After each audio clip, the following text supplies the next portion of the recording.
بسم الآب والابن والروح القدس إله واحد آمين. تحل علينا نعمته وبركته من الآن وإلى الأبد آمين. هنقرأ بعض الأعداد من إنجيل معلمنا ماري متى. دي كانت في إنجيل النهاردة. بيقول إيه: ولما جاء يسوع إلى نواحي قيصرية فيلبس سأل تلاميذه قائلا: من يقول الناس إني أنا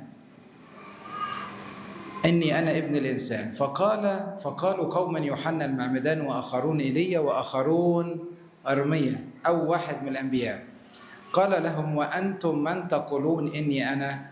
فأجاب سمعان بطرس وقال: أنت هو المسيح ابن الله الحي. فأجاب يسوع وقال له: طوبى لك يا سمعان ابن يونا، إن لحما ودما لم يعلن لك لكن أبي الذي في السماوات. وأنا أقول لك أيضا: أنت بطرس، وعلى هذه الصخرة أبني كنيستي، وأبواب الجحيم لن تقوى عليها.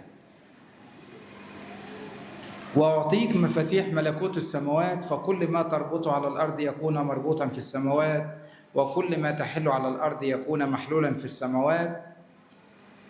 حينئذ أوصى تلاميذه أن يقولوا لأحد لا يقول لأحد إنه يسوع المسيح.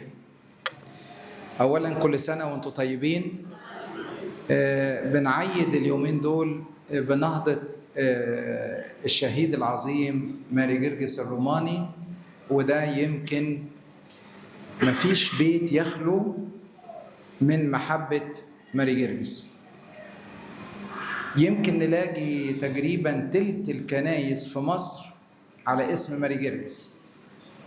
يمكن ما كنش يعني العذراء وماري جرجس تلاقي معظم كنايس مصر، مفيش أي بلد يخلو منها اسم العذراء وماري جرجس.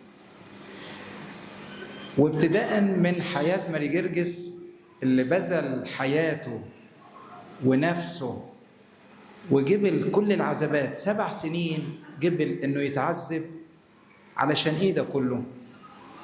هو ده الحوار بتاعنا النهارده. هل ممكن انا اقدم نفسي واقدم حياتي واقبل ان دمي يتسفك عشان ايه؟ عشان كلمة قالها بطرس الرسول زمان لما السيد المسيح سأل: من يقول الناس إني أنا؟ لو سألت السؤال ده ممكن كل واحد، بس دلوقتي أعتقد هنتوحد في الإجابة، لكن كان أيام السيد المسيح اختلفت الإجابة. واحد قال إيه؟ يوحنا المعمدان. اشمعنى يوحنا المعمدان؟ يوحنا المعمدان ظهر وكرز 6 شهور، الكل عرفه، وبعد كده كان بأمر من هيرودس اتقطعت رقبة يوحنا المعمدان. فكله كان متوقع، حتى هيرودس نفسه افتكر ان يوحنا جاء من الأموات وبتاع المعجزات دي بتتعمل من خلاله. وفي واحد تاني قال إيليا. كانوا متوقعين منتظرين ان إيليا يجي يمهد للمسيح. وفي ناس قالوا أرميا، وفي ناس قالوا أحد الأنبياء. دي ال4 إجابات اللي جاوبوهم أو الناس كانت بتجاوبهم. لكن بطرس كان ليه إجابة تانية مختلفة.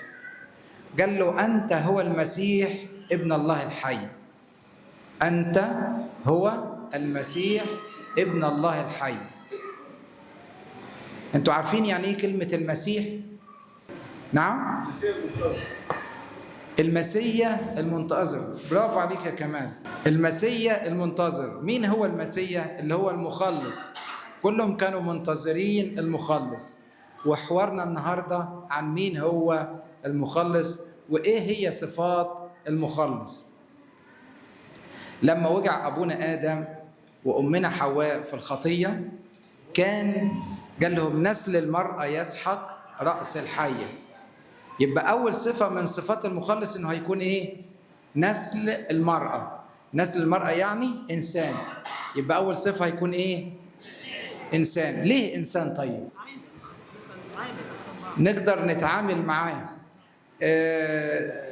المدام بتقول عشان نقدر نتعامل معاه. دي إجابة كويسة، بس في حاجة تاني؟ شبهنا في كل شيء. شبهنا في كل شيء، ماشي، بس ما خلى الخطية. طيب أنا هقول لكم على حاجة بسيطة. لو أنا الجلابية دي بتاعتي اتقطعت، أخيطها بإيه؟ إيه؟ ماشي، يعني بنفس طبيعة الجلابية. ينفع اخيطها باي ماده تاني مختلفه؟ ينفع اخيطها بنحاس مثلا، بخشب؟ لازم بنفس الطبيعه بتاعتها. يبقى اذا الطبيعه اللي سقطت لازم نفس الطبيعه هي اللي تخلصها. يبقى الجسد اللي وقع في الخطيه لازم يكون برضه جسد. طب عندنا حاجه حصلت في العهد القديم عايز حد يفكرني بيها. ها؟ مين صاحي؟ الحيه النحاسيه. مين اللي قال الحيه النحاسيه؟ برافو. الحيه النحاسيه جم بني اسرائيل كانوا في بريه سيناء، جامت عليهم الافاعي او الحيات وبدات ايه؟ تنهش فيهم. حصل ايه؟ في ناس بدات تموت. الحق يا موسى، احنا في ناس ماتت كتير. طب ايه الحل؟ راح موسى قال له اعمل ايه يا رب؟ قال له اعمل الحيه النحاسيه وارفعها وكل اللي يبص ليها هيخف. طب ايه ارتباط دي بدي؟ طيب الحية شافتهم من لدعة الحية. الحيه شافتهم من لدعه الحيه. ماشي، جربت من الاجابه بس عايزين نوصلها شويه للحبايب دول. زي ما قلت لازم ما دام مش هو احنا وانا في الخطيه لازم حد تاني يقومنا من الخطيه. زي ما الافعى سلمتهم لازم الافعى تاني برضه هي اللي تقومهم برضه. الواد ده يستاهل سقفه صدقوني.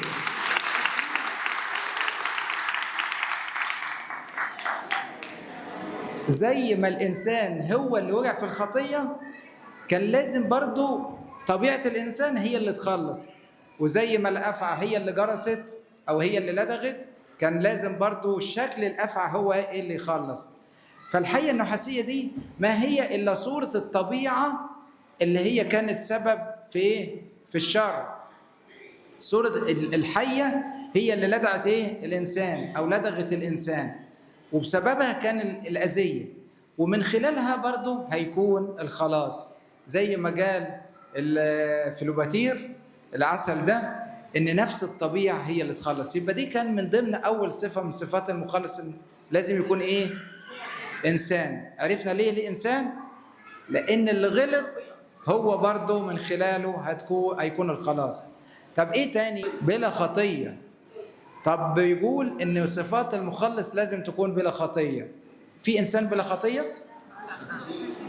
في آية كده مشهورة بيقولوا ايه؟ الجميع زاغوا. لا مع بعض. ها؟ الجميع ليس من يعمل صلاحا. تاني مع بعض. الجميع مجد الله ليس من يعمل صلاحا ليس ولا واحد. طب يبقى ازاي بقى هيكون انسان؟ حيرتنا. طب ما الكتاب بيقول ان مفيش انسان. طب ده في واحده تاني بيقول ايه؟ لا يوجد مولود امراه يتزكى امامك. لا يوجد مولود امراه يتزكى امامك. يعني معنى الايتين دول ان مفيش بني ادم بلا خطيه. طب يبقى ايه الحل؟ ان الانسان مش هينفع الانسان يخلص. احنا حتى بنقولها في الكتاب في القداس بيقول ايه؟ لا ملاك ولا رئيس ملائكة ولا نبيا ما ينفعوش. يبقى لازم بقى مين اللي ينزل؟ الله هو اللي لازم ينزل عشان يخلص مين؟ لازم ينزل عشان يخلص الإنسان. طب الله ما نقدرش نتعامل معاه. هو كده لما موسى كان بيتكلم والناس حبوا يشوفوا ربنا قالوا له ما هينفعش، ما حدش يقدر يشوف ربنا وايه ويعيش.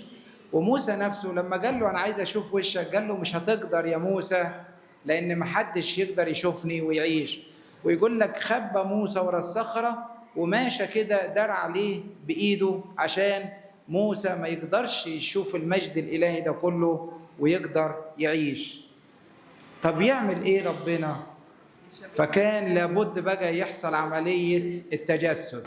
وعشان كده ظهر الملاك لأمنا العذراء وقال لها ايه؟ الروح القدس يحل عليك وقوة جلود منك. ستات شاطرة ولا الرجال عاطينهم فرصة؟ عاطينهم فرصة. لا هم عارفين برضه. لا عشان برضه يعني يبقوا واخدين بالهم. جاء الملاك وبشروا من العذراء بميلاد الكلمة المتجسد.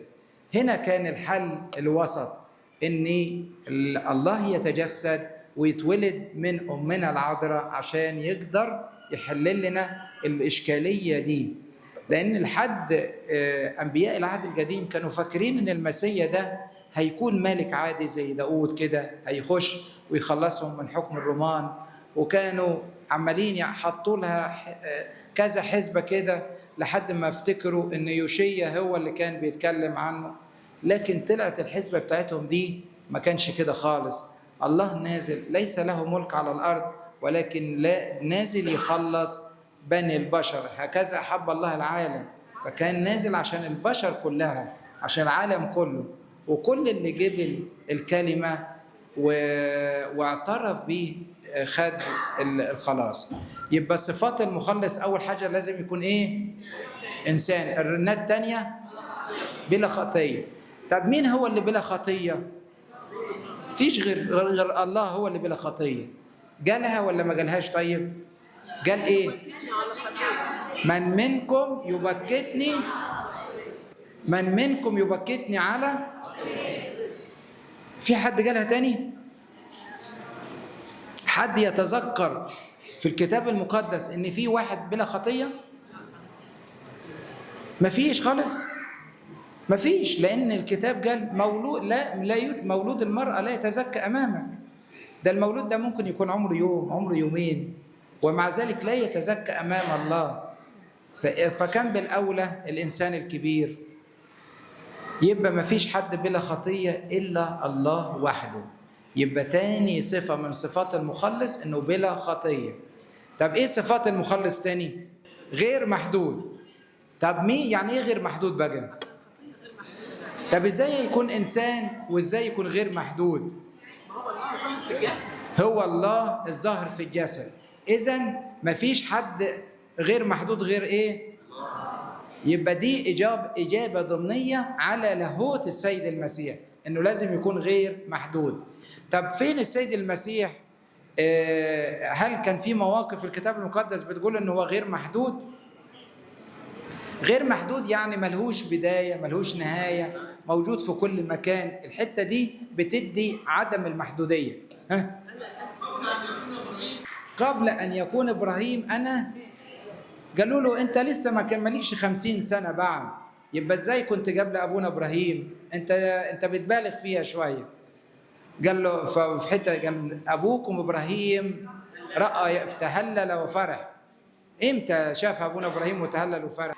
على جبل المريا، شاف الصليب من بعيد وشاف خلاص اسحاق، وكان لان اسحاق كان رمز لمين؟ للسيد المسيح. يبقى الصفه عدم المحدوديه او غير محدود. وكلمه غير محدود معناه هو ايه؟ الله. يبقى من ثالث صفه انه غير محدود. في ايه صفات تانية؟ يكون خالق، يكون عنده قدره على الخلق. طب المسيح خلق ايه؟ عينين المولود اعمى.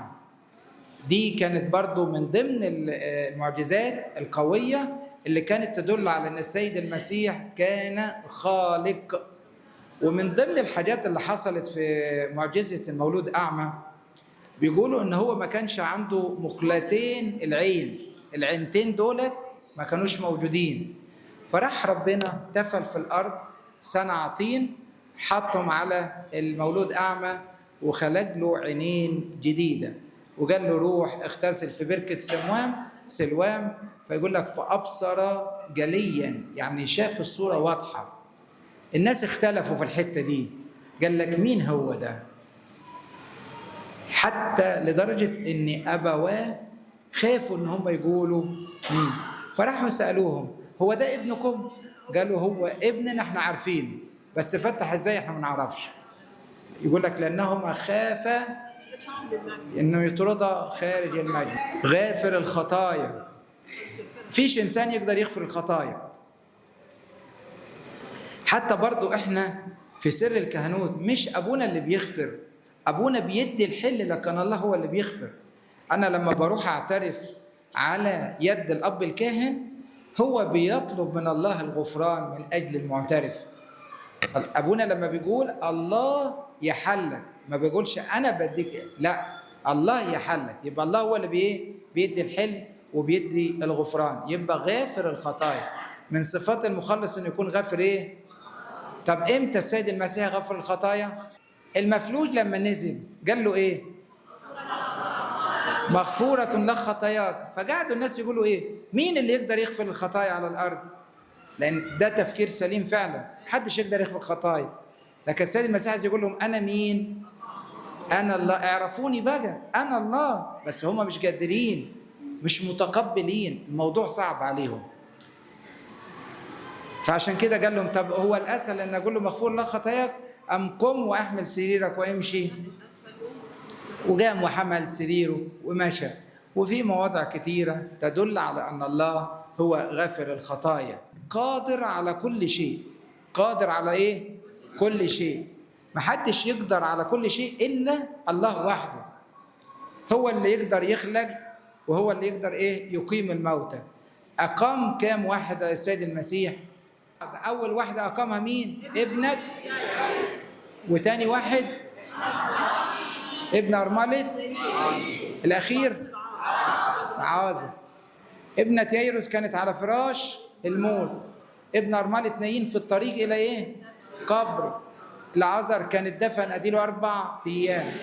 وهنا برضو دي كان كل مدى بيقول إن لما أقام ابنة ييروس الناس شكوا، قالوا ده كانت لسه زي اللي مغمى عليها كده، ما كانوش متوقعين ومصدقين إنها ماتت. ابن أرملة نايين قال لك ممكن يكون لسه برضه في طريقه، لسه ميت من كام ساعة كده ولا حاجة، فممكن يكون لسه الموضوع. الناس برضه عندها شك، بتشك باستمرار. طب لكن العازر اللي اديله 4 أيام ده اخواته قالوا له لقد أنتن يا سيد. فالموضوع ما كان. لكن هنا بقى مقدرة الله على كل شيء، فهو أقام الأموات. يبقى من صفات المخلص إن هو قادر على كل شيء. عشان كده لما بطرس يا جماعة جاوب السيد المسيح وقال له أنت هو المسيح ابن الله الحي، كان يقصد يقول أنت هو المخلص. طب شفت كل ده إزاي يا بطرس؟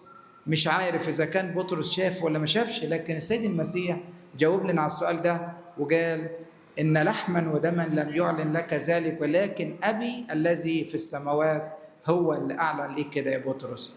وكان تحس إن السيد المسيح كده إيه؟ يعني فرح بإجابة بطرس، أو حس إن إيه؟ الناس بدأت تعرف. ربما بطرس نفسه ما يكونش بيدرك هو بيقول إيه، لأن إحنا متعودين على بطرس الاندفاع في إجاباته وحتى في قراراته. يا بطرس خلي بالك، يقول لك ومع ذلك أنكر، بالرغم من إن هو اعترف قدام ربنا وقال له لو اضطررت إن أموت معاك، لكن كان متسرع. بس ادانا إجابة وسيد المسيح صدق عليها وقال له أبي الذي في السماوات أعلن لك ذلك. ونلاقي في آخر الإنجيل حتة بقى إيه؟ طقسية. يعني الجزء الأولاني يعتبر عقيدي يعني يخص طبيعة السيد المسيح أو لاهوت السيد المسيح. الجزء الأخير جزء طقسي. إيه الطقسي بقى؟ قال له أنت بطرس وعلى هذه الصخرة أبني كنيستي. في ناس بتفهم غلط إن ربنا بيقول على بطرس هو اللي هيبني الكنيسة. لا، السيد المسيح بيتكلم على نفسه، أنا اللي هبني الكنيسة. السيد المسيح هو اللي هيبني. طب الصخرة اللي هي إيه؟ الإيمان. صخرة الإيمان. فبيقول له على هذه الصخرة، صخرة الإيمان يا بطرس، أنا هبني كنيستي. وجه في الآخر اداله بقى السلطان اللي هو كل ما تحلونه على الأرض. ادى الجزء اللي بقول عليه الجزء الطقسي. يبقى احنا دايما في الإنجيل لما نيجي نقراه نركز على أجزاء. ممكن تلاقي في جزء عقيدي بيتكلم عن طبيعة ولاهوت السيد الايه؟ المسيح. وممكن تلاقي في جزء طقسي، وده دليل على ان احنا كنيستنا لما حطيت لنا الاسرار بتاعتنا ما طلعتهاش كده عشوائي ولا لا، ده ليها اصول في الكتاب المقدس. كل ما تحلونه على الارض يكون محلولا في السماوات، وكل ما تربطونه على الارض يكون مربوطا في السماوات. ده يعتبر تأسيس سر الاعتراف أو تسليمه للتلاميذ، عشان مش أي حد يقول لك إيه إحنا ممكن نعترف لأي حد. ينفع؟ حد بيعترف لأي حد فيكم؟ امال الآباء دولت هنعمل فيهم إيه؟ ده شغلانتهم. لما هنروح نعترف وبعدين دولت اللي ربنا ائتمنهم وجعلهم وكلاء على سرائر الله، فما ينفعش.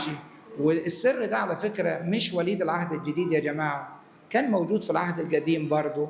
وكان لما الواحد بيعمل خطية بس كان يجيب الذبيحة معاه، يجيب الذبيحة معاه ويحط إيده عليها ويعترف ويقول خطاياه، فكانت بتتنقل على الذبيحة ويروح الكاهن يذبحها، فكان بتغفر الخطية. لكن في العهد الجديد مش محتاجين ذبايح تانية. ليه مش محتاجين ذبايح؟ عشان السيد المسيح هو اللي قدم نفسه ذبيحة من أجل خلاص العالم، فما بقتش لينا احتياج لذبائح أخرى. يبقى خدنا بالنا من الجزء اللاهوتي في الإنجيل ده في الأعداد دي، والجزء الإيه؟ الطقسي. ربنا يبارك حياتكم ويجعل أيام النهضة حلوة مباركة نستفيد منها روحيا، نيجي الكنيسة ونشبع من أسرارها، من حلاوتها، من أبوتها، من بركة قديسيها. هي دي بركتنا في كل مكان. ربنا يبارك حياتكم ويحفظكم، ولإلهنا المجد دائما أبديا. آمين.